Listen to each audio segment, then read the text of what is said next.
siyempre, ang best na message natin, congrats, no, nakarating na nyo yung 1 year ninyo na kayo. Kayo na nga ba? Ayan.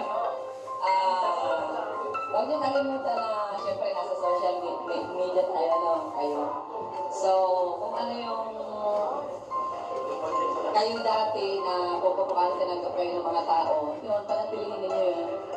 Sabi nila, nababasa ko kapag kayo naka-live, kayo na kayo mabait, humble, invisible, anytime yan. Kumbaga, nandyan palagi.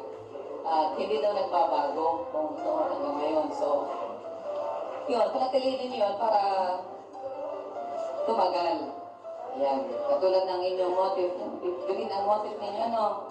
So, kung NC is real, ngayon NC is natural. Yan. Mag-natural lang kayo para kayo ay tumagal. Yan. Sige tayo.